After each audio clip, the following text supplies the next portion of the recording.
कहानी है रामपुर गांव की, जहाँ के मर्द महिलाओं को हमेशा नीचा दिखाने की कोशिश में रहते। अरे अभी तक खाना नहीं आया क्या? मुझे एक और शादी करने की जरूरत है। नहीं जी नहीं, ऐसा मत करना, वरना मैं कहाँ जाऊंगी। खाना लेकर मैं अभी आई जी। गांव की पंचायत में भी फैसले हमेशा औरतों के खिलाफ ही रहते। मैं जो फैसला सुनाता हूँ वो भगवान की आज्ञा होती है।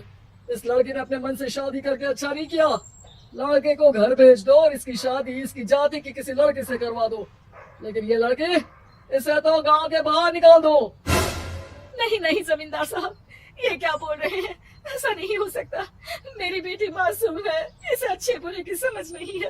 अरे कहाँ जाएगी ये बेचारी? कहाँ जाएगी? इतनी चिंता है तो पूरे परिवार का गांव निकाला कर देते हैं। बेचारी पूरे बसे बसाए परिवार को गांव छोड़ना पड़ता है। चाहे जो हो, अगर बेटियों को कंट्रोल नहीं कर सकते तो गांव में रहने का कोई मतलब नहीं है। यहाँ औरतों को दब कर रहना होगा। कोई भी अपने हिसाब से कुछ नहीं कर सकता, सब ईश्वर की मर्जी से ही होगा। तभी गांव का एक आदमी दौड़ा दौड़ा आता है। सरपंच साहब, जमींदार साहब, वो कालिया है ना, उसकी बेटी पढ़ने के लिए शहर जा रही है। अच्छा, ये कब हो गया? और कालिया की हिम्मत कैसे हो गई ऐसा करने की? लेकर आओ उसे और उसकी बेटी को। बस फिर क्या था, हाजिर हो जाते हैं कालिया और उसकी बेटी सरपंच के सामने।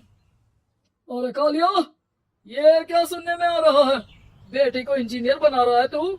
और ये बता, गांव में तो स्कूल नहीं है, फिर कहां से इतनी क्लास पास कर गई तेरी बेटी? राधा, जो कि कालिया की बेटी है, उसे लगता है कि सरपंच उसकी तारीफ कर रहे हैं। सरपंच जी, मैंने ऑनलाइन पढ़ाई की है, डिस्टेंस लर्निंग से। सभी में मैंने अच्छे नंबर पाए हैं, जिसे देखते हुए शहर की इंजीनियरिंग कॉलेज में मुझे स्कॉलरशिप मिली है। वाह जी वाह, क्या होती है ये? पहले तो ये बताओ, फिर आगे की बात करते हैं। पूरा गांव राधा की बात सुन रहा था और राधा बोलती जा रही थी। तो ऐसे मैं फ्री में एक अच्छी शिक्षा लेकर गांव में जो कुछ परेशानियां हैं, जैसे बिजली, पानी और इंटरनेट जैसी समस्याओं के लिए काम करूंगी। मैं गांव को शहर से जोड़ने के लिए पुल का निर्माण करवाने का प्रस्ताव रखूंगी। मुझे पूरी उम्मीद है कि जल्द ही हमारा गांव भी तरक्की की राह पर चल पड़ेगा। राधा की बात सुनकर सारे गांव वाले ताली बजाने लगते हैं। सरपंच को समझ नहीं आता कि वो क्या करे। चुप रह नादान लड़की, गांव के खिलाफ जाने के लिए तुझे गांव से बेदखल कर दिया जाएगा, वो भी पूरे परिवार के साथ। और हाँ, अगर ठीक से गांव में रहना चाहती है तो ये पढ़ाई लिखाई छोड़ दे। हम तेरे लिए गांव का कोई होनहार लड़का देखेंगे। तभी गांव का एक आदमी बोल पड़ता है।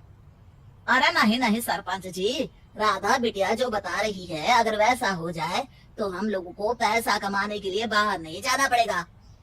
हाँ जी, और ना ही कोसों दूर पानी के लिए भटकना पड़ेगा। हमारे बच्चे भी अच्छी पढ़ाई कर सकेंगे और आगे बढ़ेंगे, ना कि हमारी तरह खेती करते बैठेंगे।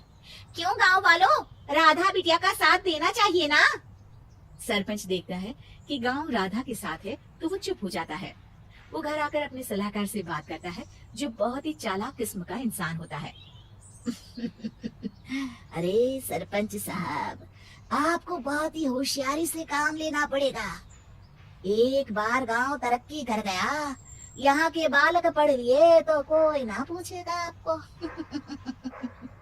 और फिर ये जो बेटा और बेटी है ना आपके, इनको भी आप लोगों की तरह ही जीवन जीना होगा। हाँ, लेकिन करे तो क्या करे? वो ना आप मुझ पर छोड़ दीजिए, बस मैं जैसा बोलूं करते जाइए। अगले रोज सुबह जब गांव वाले सोकर उठते हैं तो राधा के घर के बाहर और साथ ही वो लोग जिन्होंने राधा का सपोर्ट किया था, उनके घर के आगे लाल रंग से कल आऊंगी लिखा होता है। कल आऊंगी? यह क्या होता है? अरे यह तो खून से लिखा है, लगता है कोई भूत प्रेत या चुड़ैल का साया है। चलो सरपंच जी के पास चलते हैं। सभी सरपंच के पास जाकर उसे सारी बात बताते हैं। ओह, ये तो बड़ी मुश्किल की बात है। चलो, मैं एक बाबा को जानता हूँ, उन्हें बुला लेता हूँ। सरपंच बाबा को लेकर गांव के घर के बाहर जाता है।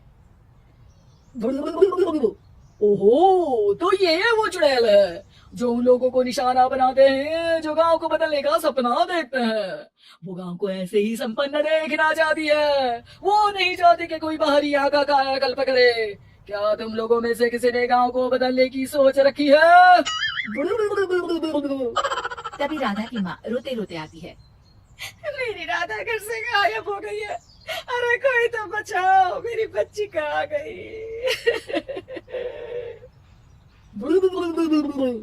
ले गई वो चुड़ैल, तेरी बच्ची को ले गई।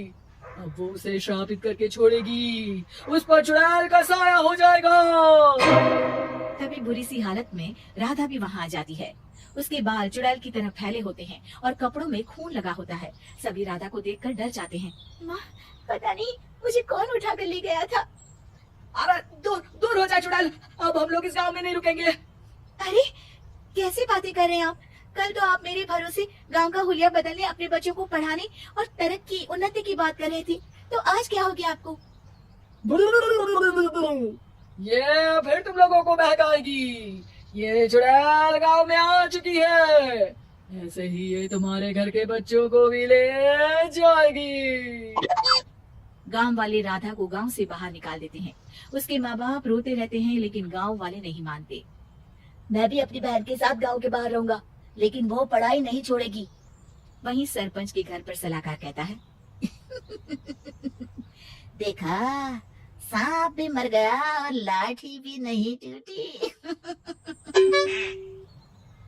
लेकिन अगले ही दिन सरपंच के घर के बाहर भी वही शब्द लिखे होते हैं। और फिर सरपंच की बीवी कहती है, हमारी बेटी को किसी ने अगवा कर लिया है। तभी राधा का भाई वहाँ आ जाता है। अरे गांव वालों, मैंने सरपंच जी की बेटी को देखा था। वो चुड़ैल उसे उठाकर ले जा रही थी। अरे क्या मजाक कर रहे हो? नहीं नहीं सरपंच जी, आप नहीं जानते, वो चुड़ैल अब आपकी बेटी में आ जाएगी, जैसे राधा के अंदर आ गई थी। तभी सरपंच की बेटी वैसी ही हालत में वहाँ आती है जैसे राधा आई थी। पापा, पता नहीं कैसे मैं गायब हो गई थी। चुड़ैल, इसके अंदर भी चुड़ैल का साया है, मारो इसे। अरे नहीं नहीं, इसे भी राधा के पास गांव के बाहर ही भेज दो। अरे चुप रहो, मेरी बेटी कहीं नहीं जाएगी और चुड़ैल वुड़ैल कुछ नहीं होता है। अरे कैसे बात कर रहे हो सरपंच जी? आप तो बोल रहे थे कि आपका फैसला भगवान का ज्ञान होता है, तो अपने पर बात आई तो अब आप ऐसे बोल रहे हैं। अरे ना ना ना, आपको अपनी बेटी को त्यागना ही होगा। अरे बुलाओ बाबा को। राधा का भाई बाबा को ले आता है, जिसे अब गांव वालों के डर के कारण सच बोलना पड़ता है। मैं कोई बाबा नहीं हूँ, मैं तो मोची था। ये सलाहकार महोदय ने मुझे कहा था एक्टिंग करने को। अब वो मुझे पैसे देने वाले हैं। अब मुझे माफ कर दो। गलती हो गई, मुझे माफ कर दो। तभी वहाँ राधा आ जाती है। देखा सरपंच जी, जब गांव के बच्चे साक्षर होंगे तो आप जैसे लोगों की चालाकी नहीं चलेगी।